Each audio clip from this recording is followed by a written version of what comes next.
So I've been reading Jack London's The Iron Heel. I highly recommend it. You should definitely check it out. There's this one chapter here, the machine breakers, that I want to talk about.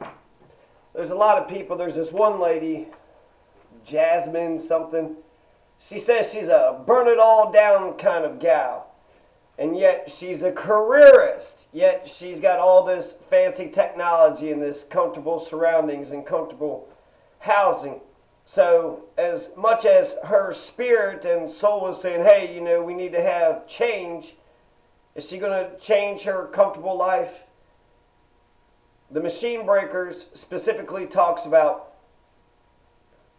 how in the past, when people were mad at the system, they want to break the machines.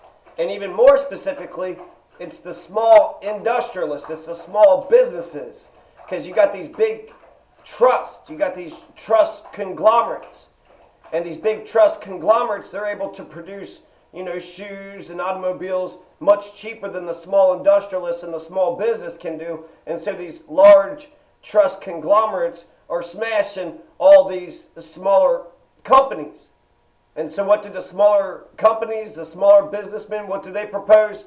Well, we need to break the machines of the trust. And according to Ernest Everhard, he says, well, you've already said that they can produce more stuff at a better rate, at a more efficient, with more efficiency. So if they're able to produce more shoes and they're able to do it at a cheaper cost, why would you break those machines? That makes no sense at all. And then further, it makes me think of 3 pillars, which I'll get to here in a minute, but first I'm going to read several sections of The Iron Heel. I have listened carefully, and there is only one name that will epitomize you. I shall call you that name. You are machine breakers. Do you know what a machine breaker is? Let me tell you. In the 18th century in England, men and women wove cloth on hand looms in their own cottages. It was a slow, clumsy, and costly way of weaving cloth, this cottage system of manufacture. Along came the steam engine and labor-saving machinery. 1,000 looms assembled in a large factory and driven by a central engine wove cloth vastly more cheaply than could the cottage weavers on their hand looms. Here in the factory was the combination, and before it, competition faded away. The men and women who had worked the hand looms for themselves now went into the factories and worked the machine looms, not for themselves, but for the capitalist owners. Furthermore, little children went to work on the machine looms at lower wages and displaced the men. This made hard times for the men. Their standard of living fell. They starved, and they said it was all the fault of the machines. Therefore, they proceeded to break the machines. They did not succeed, and they are very stupid, yet you have not learned their lesson. Here are you, a century and a half later, trying to break the machines. By your own confession, the trust machines do the work more efficiently and more cheaply than you can. That is why you cannot compete with them. And yet, you would break those machines. You are even more stupid than the stupid workmen of England. And while you maunder about restoring competition, the trust go on destroying you.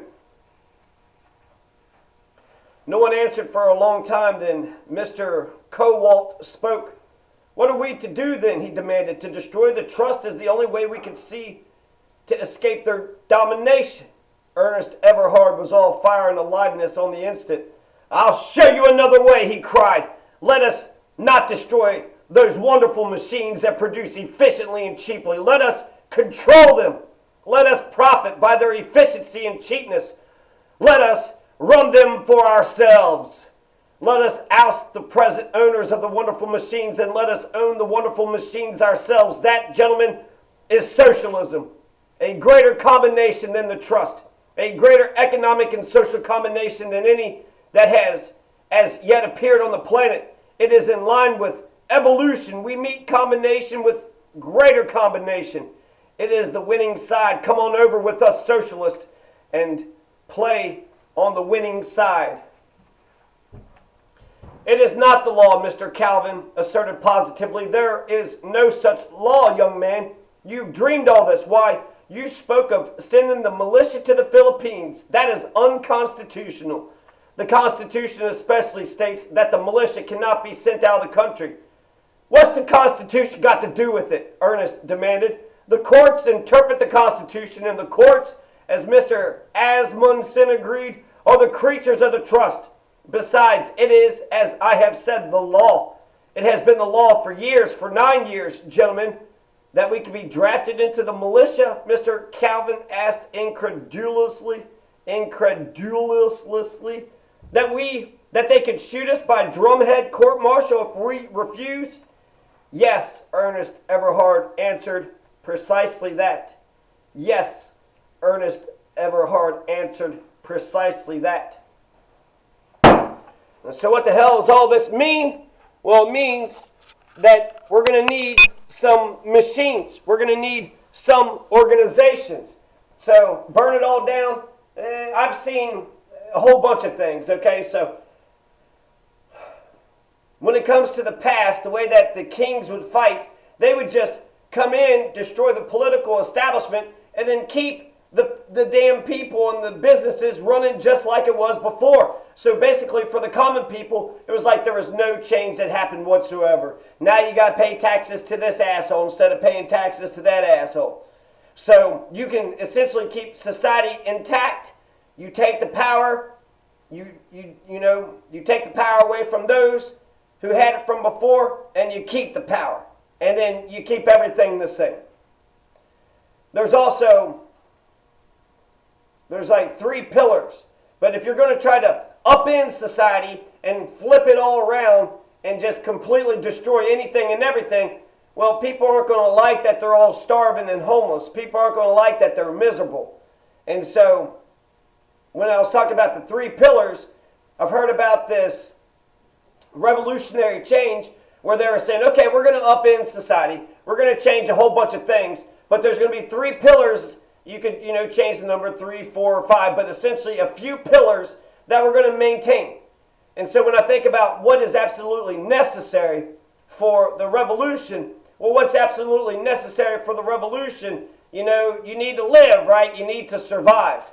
And so there's certain factories that you need to keep alive. When I think about Kellogg's, if Kellogg's was to sponsor the revolution, then we would have, Frosted Flakes and goddamn Captain Crunch and shit. We would have good tasting cereal the whole time, so we would be able to nourish ourselves. You need food and water, clothing, housing. And then you probably need, culture, reading material, stuff like that. But as survival would be key, survival would be the most important thing, I would think. So food and water. Water, you could probably harvest rainwater. And then there's rivers, but they could try to pollute the waters. So water and food, you need them both, right? You need water, food, clothing.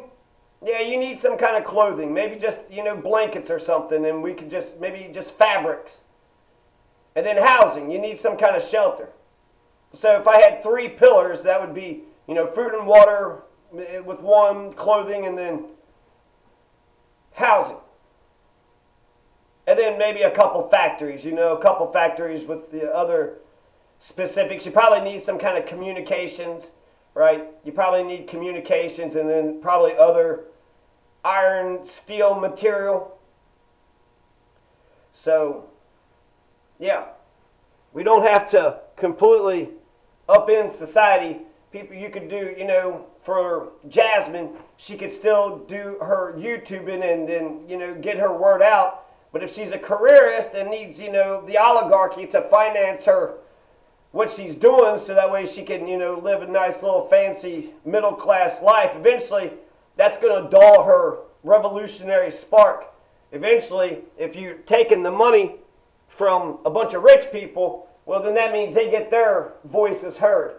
They get to pay for a super chat and say, hey there, honey, maybe you should think about not being so mean to the oppressors at large. So the machine breakers, Jack London.